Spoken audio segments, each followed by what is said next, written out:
quelque chose qui m'a été très demandé sur ma page Facebook, comment je fais mon thread liner. Donc voilà, je vais vous le montrer aujourd'hui. Donc je vous ai fait le maquillage complet en dehors des lèvres que j'ai fait avant. Vous allez voir, je commence la vidéo, mes lèvres sont maquillées parce que j'ai voulu faire un test juste avant.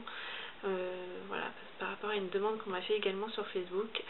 Je n'ai pas réussi, mais je vais y arriver. Charlotte, c'est pour toi. Donc voilà.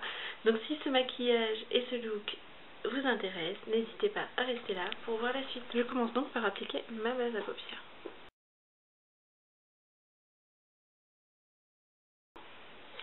Ensuite, je prends un petit pinceau plat, comme celui-ci, et je vais prendre la couleur Laced, qui est ici. Donc c'est un beige rosé. Et je vais l'appliquer sur ma paupière mobile.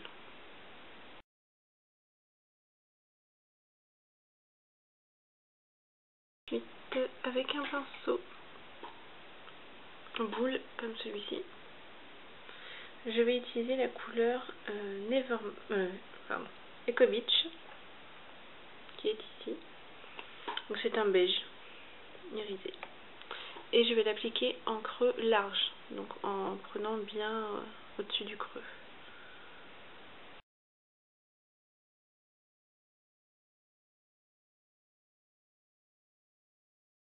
Avec un pinceau plat comme celui-ci de chez PB Cosmetics, je prends un Anonymous que je pose sous l'arcade sourcilière.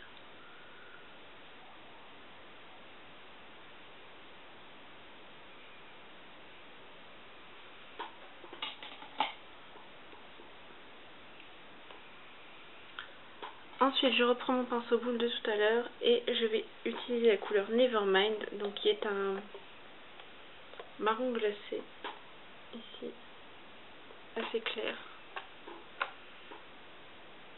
Et je le pose dans mon creux.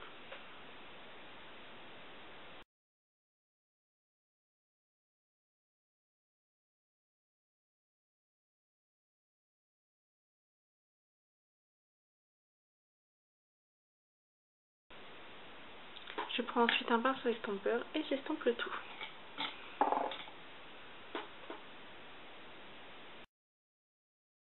J'intensifie mon coin externe en prenant la couleur Desperation, donc qui est un marron chocolat. Ici.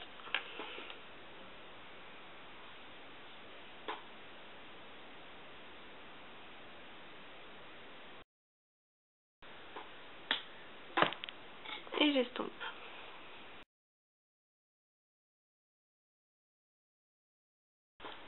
Voilà. Ensuite, je garde mon pinceau estompeur, je vais prendre un petit peu de la couleur Desperation, mais vraiment très très légèrement. Et je le place en ratine. Sans aller jusqu'au bout, on va rester sur la première moitié de la paupière. De l'œil, pardon.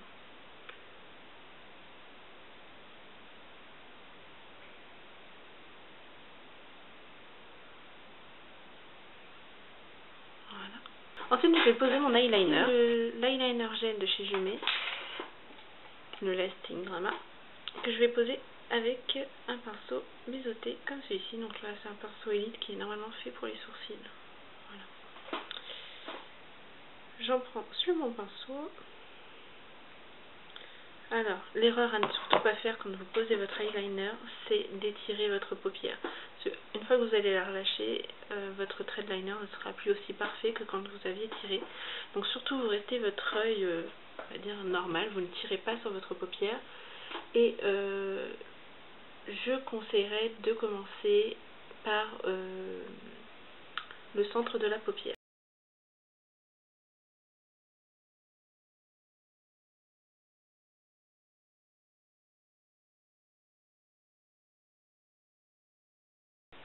Voilà, donc une fois que vous avez ceci, vous pouvez vous attaquer à la virgule, donc la partie la plus délicate. Donc vous suivez la ligne inférieure de votre œil, en fait, votre paupière supérieure inférieure. Donc là, voilà, ça doit faire comme ceci. Donc je trace ma virgule ici. Voilà. Ce n'est pas terminé. Je vais ensuite rejoindre la pointe de ma virgule à mon trait sur la paupière. Donc, je Je m'explique mal, mais vous allez voir. Et voilà. Donc je fais l'autre œil et je vous reprends juste après. Donc voilà, j'ai fait mon eyeliner des deux côtés. J'ai également mis du mascara. Voilà. Alors j'ai posé des demi-faucines aussi. Je ne sais pas si vous allez le voir. Enfin, c'était des faucines que j'ai coupées en deux en fait.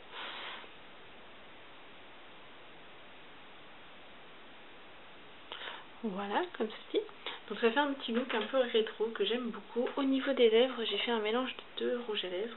Donc celui-ci, qui est de chez Nivea dans la collection de Chantal Thomas, le 85 Chocolat Exquis. Et celui-ci qui est de chez Gemay, le numéro 30 Cerise. Voilà. Je fais un petit mix des deux. Voilà ce que ça donne. Au niveau des joues, je vais mettre un blush un peu couleur pêche, comme celui-ci.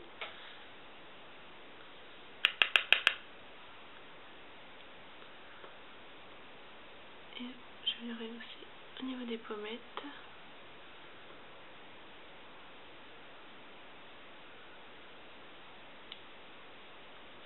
J'y suis là un peu fort. J'ai oublié qu'il était aussi pigmenté. C'est pas grave, on va estomper. Donc pour estomper mon blush, j'utilise mon Kabuki de chez ELF, qui me sert un peu à tout, à poser ma poudre, à estomper mon bronzer, etc. etc. Voilà. Donc voilà, j'espère que cette vidéo vous aura aidé à voir comment je fais mon trait de liner et un maquillage neutre. Je vous fais plein de bisous et je vous dis à très vite dans une prochaine vidéo. Ciao!